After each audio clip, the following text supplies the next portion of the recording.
Welcome to week 11 of the Book of Mormon.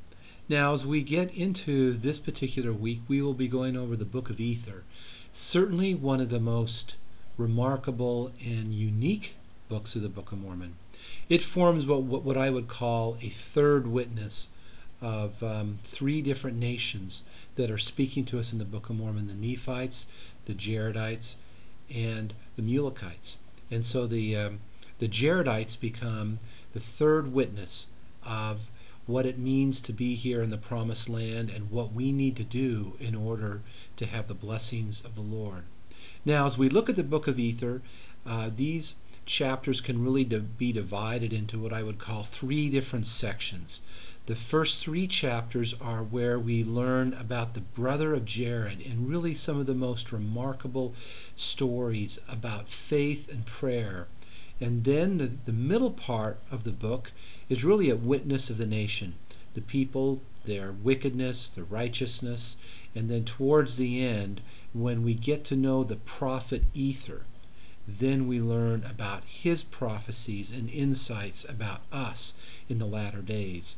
And so I'd like to first start and talk about the first three chapters and what I believe are some of the important elements. And again, as I look at the Book of Ether, I would say we have a lot of chapters to read this week, but I would certainly concentrate your efforts on the first three chapters and possibly the first four chapters. And then chapters 12, 13 are the chapters in which Ether prophesies about our day, about the New Jerusalem, and we learn as a witness what happens to the Jaredites because of their wickedness. Now, as we look at chapter 1 of Ether, we get introduced to a couple of new characters. The brother of Jared, who we learn later on through the prophet Joseph Smith, is named Mahonri Moriankamer. Never said in the Book of Mormon, but that's what Joseph Smith states. And then his brother, or I should say Jared, and then the brother of Jared, who's Mahonri Moriankamer. Now, there's an interesting dialogue between these two individuals. It appears as though Jared seems to be the ecclesiastical leader, whereas the brother of Jared is the spiritual leader. And so Jared turns to his brother. They have great faith, and as the Tower of Babel is going on and the people are being dispersed or scattered, they have faith that the Lord will not only preserve their language, which is the pure Adamic language, but that these people will be led to the Promised Land. And we learn at the end of chapter 1 a very powerful statement here, as the Lord gives them great promises and great blessings because of the amount of time that they pray. It says here, "For this I will do unto thee, because this long time ye have cried unto me." We learn from chapter 1 not only the importance of frequent prayers, but prayers with depth, prayers that our time praying is a reflection of our desires. As a result, the brother of Jared is given great blessings in his family. As we move on to chapter 2, we learn how the Lord feels when we forget to pray. And I don't know about you, but can you imagine how it would feel if you were chastised by the Lord for 3 hours because you didn't pray? Now, chapter 2, verse 14 tells us that's indeed what happens to the brother of Jared. He and his family were chastised for 3 full hours because they forgot to pray. Also in chapter 2, we learn an interesting dialogue between the brother of Jared and the Lord as they prepare barges, and the Lord gives them answers as to how they are to deal with the problem of lack of air, but he does not give them answers as to how they should deal with the problem of a lack of light. Air was something that possibly they needed a little bit of assistance on, but light, or the stones that the brother of Jared led the Lord to touch, were very similar to what we now understand would have been in the ark. And so as a result, the Lord did not need to give the brother of Jared new information that was already there. He expected the brother of Jared to be able to deal with problems in which he had the capacity to resolve himself. I think that's interesting. In chapter 3, we learn the importance of faith.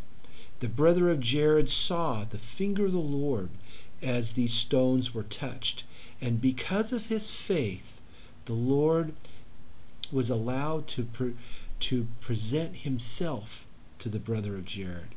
What an amazing thing. We learn that because of the brother of Jared's faith, the Lord could not withhold himself and showed his spirit body to the brother of Jared. We also now learn from this chapter what it really means to be in the image of God, and the fact that our own spirits are literally in such a similar station as our physical bodies that is oftentimes difficult to distinguish which is which, a spirit or a real body. We learn this from chapter 3. As we move on, chapters 4 through 11, you get a feel of what the Jaredite nation is like, the times of wickedness, the times of righteousness, unfortunately righteousness not being very often. As we turn to chapters 12 and 13, some of my favorite, we learn what it really means to have faith and to be able to humble ourselves. Chapter 12, verse 27 helps us understand that if we come unto the Lord in humility, the Lord will show unto us our weaknesses. He does that so we can become humble. And when we are humble, His grace, which is the compensating power that we have through the atonement to have all of the gaps between what we are and what we need to be removed, that it is through the grace of Christ that we literally can become perfected in Him. We also learn, and this was taught in General Conference a couple of General Conferences ago, an eloquent talk by Elder Holland, as we learn in Ether chapter 12, verses 36 and 37, the verses that the prophet Joseph Smith read that gave him comfort in Liberty and Carthage jail were also the verses that Ether wrote as he sought the Lord's comfort because the people were rejecting him just as Joseph was being rejected. I love these verses, and I love the comfort that Joseph received by reading in the Book of Mormon. Now as we go on into chapter 13, chapter 13 to me, one of the remarkable chapters, because I think as all of us look forward to the millennium and we look forward to the events of the millennium, chapter 13 helps us understand what the role of this continent will be, the American continent, and what the role of the New Jerusalem will be. Ether sees it all, and he indeed gives us a glimpse of what the millennium will be like as the New Jerusalem comes back to earth. Truly great, great events.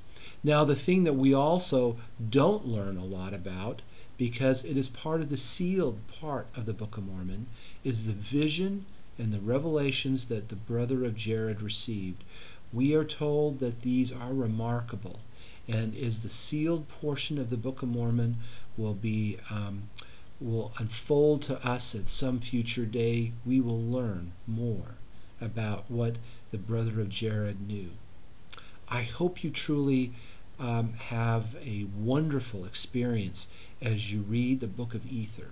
I hope you gain a testimony of this great prophet and of this third witness, the Jaredites, this third witness to us and what we need to do in our day in order to be worthy of the blessings of the Lord. Have a great week as you read from the book of Ether, and I will look forward to hearing from you and to reading your posts.